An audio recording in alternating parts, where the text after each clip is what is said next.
কর্কট রাশি সাপ্তাহিক রাশিফল 5ই ফেব্রুয়ারি থেকে 11ই ফেব্রুয়ারি 2024। এই সপ্তাহে চন্দ্র রাশি থেকে অষ্টমভাবে শনি অবস্থান করার কারণে আপনার স্বাস্থ্য কিছুটা ক্ষতিগ্রস্ত হবে। এই কারণে খুব বেশি ভ্রমণ আপনার প্রকৃতিতে কিছুটা বিরক্তি তৈরি করতে পারে। এমন পরিস্থিতিতে আপনার স্বাস্থ্যের প্রতি সর্বোচ্চ গুরুত্ব দিন এবং ভ্রমণ এড়িয়ে চলুন।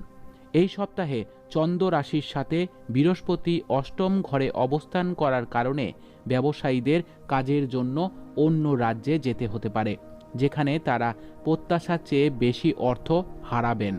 এই সপ্তাহে আপনার পরিবারের একটি উৎসবমুখর পরিবেশ থাকবে এবং সমস্ত সদস্যকে খুশি দেখাবে। পরিবারের মানুষের সুখ দেখে আপনার মুখেও হাসি ফুটবে এবং আপনি পারিবারিক সুখ অর্জনে সফল হবেন।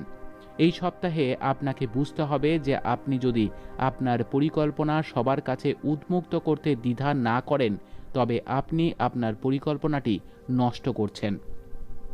কারণ এটি সম্ভব যে আপনার প্রতিপক্ষরাও আপনার দুর্বলতার সুযোগ নিয়ে আপনার ক্ষতি করতে পারে। এই সপ্তাহে আপনার ভাই বোনেদের কাছে থেকে আপনি যে সমর্থন পাবেন তা আপনার আত্মবিশ্বাসকে বাড়িয়ে তুলতে পারে, যদিও এর জন্য আপনাকে আপনার অহংকার দূর করার পরামর্শ দেওয়া হচ্ছে এবং আপনার শিক্ষার প্রতি আরও ভালো পারফরমেন্স দেওয়ার জন্য তাদের সাহায্য নিন। উপায়: প্রতিদিন 11 বার ওম চন্দ্রায় নমঃ জপ করুন। আপনার সপ্তাহটি খুব ভালো কাটুক। জয় মা তারা, জয় বাবা লোকনাথ।